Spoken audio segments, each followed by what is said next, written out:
I was raised in a Christian home, and my parents always made sure that we went to church, we read the Bible, we fellowshipped as a family always. And they were very good at making sure that we knew the black and the white of life. At 15, they let me start dating a man who was 8 years older than me. They thought he was a good guy, and he was a good man, but he was 8 years older than me, and I was 15. At 17, I found out I was pregnant. We had already planned to get married, so we went through with our wedding, and right after, he said that he had told me he never wanted children, and he had not changed his mind. So he took me to an abortion clinic in Nashville, and I went through with that abortion, and it was a painful situation. It wasn't something very simple like he had told me. I remember sitting in the room with a bunch of other ladies in a recliner and thinking, I have really messed up my life, and thinking, how in the world am I going to tell my mom? We went home that day, and it became very apparent that he was angry with me from that point on, and we had knocked down, drag out physical altercations where he ended up taking me to the emergency room for my head getting split open, or blacking my eye, different situations. And I think back now and I see that we were both angry at each other.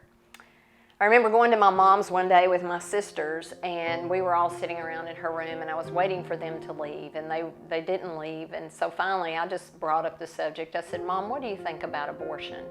And she bristled up and she said, if any one of you girls ever has an abortion, you will no longer be a child of mine.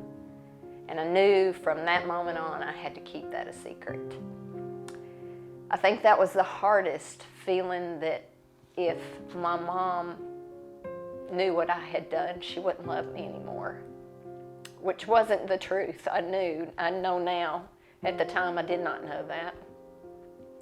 So I stayed married for 10 years to this man, and about 7 years in, I convinced him that I did want a child, and I kept thinking this would make this right. And so from the time I found out I was pregnant till Anna was probably 3 years old, I just knew God was going to take her from me.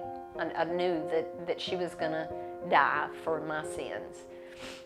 So I would medicate with marijuana. I smoked a lot of pot, and we ended up getting introduced to cocaine. And so cocaine became my drug of choice.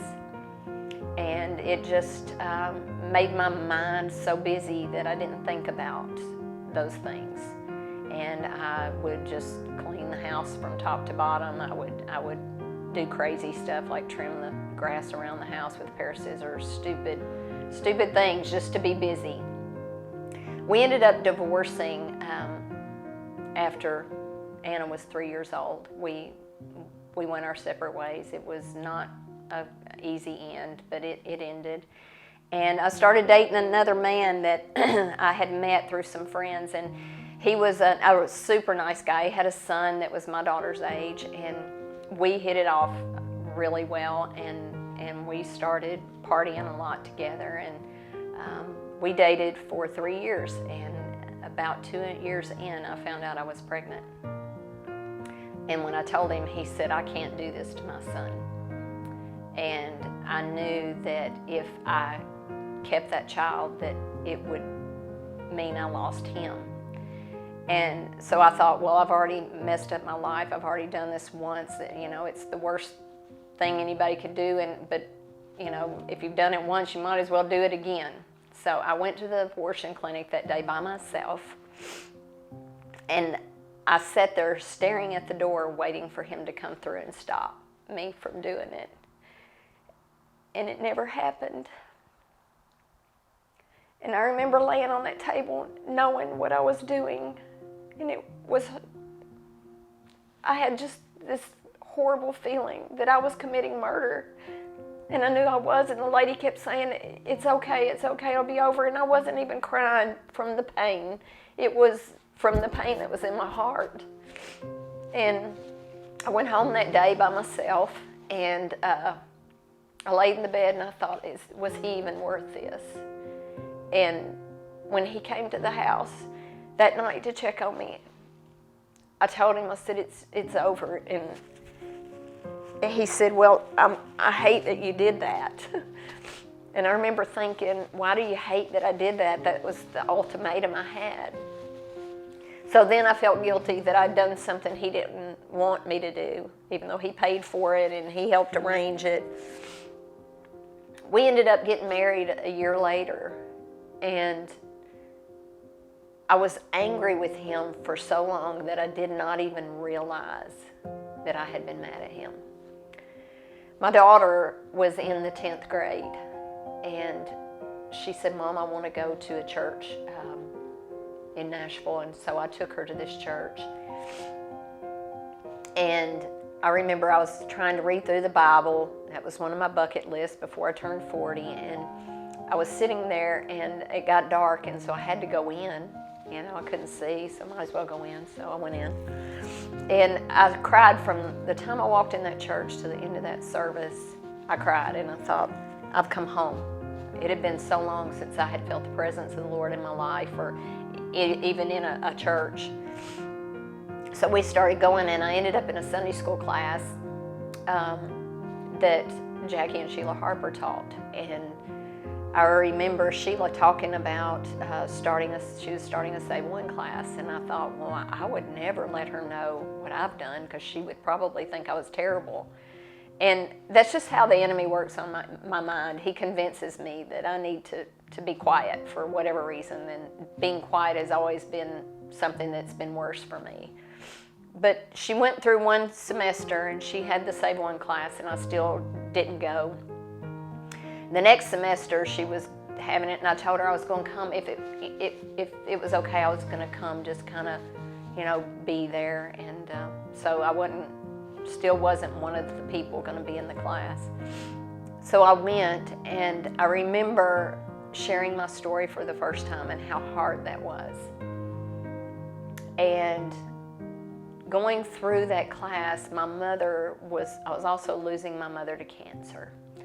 And I remember thinking, I want her to die not knowing what I've done. And so I was dealing with losing my mom. I was dealing with sharing my story. And I only shared about one of those abortions at first, because I thought these people in this room will think I'm horrible if they know that I've had more than one. So we went through the class, and I think we were about halfway through before I ever mentioned the fact that I had had another one. And I remember Sheila's reaction. I took it that she thought she was taken back that I had done that, but she was just taken back because she knew that my heart needed to heal, and I had not shared with her everything. Going through that class, I remember feeling like that somehow, some way I needed to talk to my mom. And I never had that opportunity. When I finished the class, my mom passed away shortly thereafter. But when I arrived at her house, they told me her last words, and I knew she had seen my children in heaven. And I had the healing I needed through SaveOne, but I also knew that my mom loved me, and that she was with my children, and that she loved me regardless of any mistake I'd ever made. Just like Jesus Christ had. He had loved me. Never had he stopped loving me. And knowing the peace that came from all of that, it became easier and easier to share my story. And I've had the opportunity to do that very often, and just recently with some youth at our church that I felt like really needed to hear that.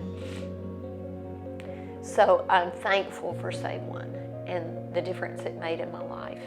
I'm thankful for Jesus Christ and that he died for my sins. I'm thankful for knowing that my kids are in heaven with my mom. And I am thankful that one day I'll get to put my arms around them. and love on them. My name is Judy, and I am a truth teller.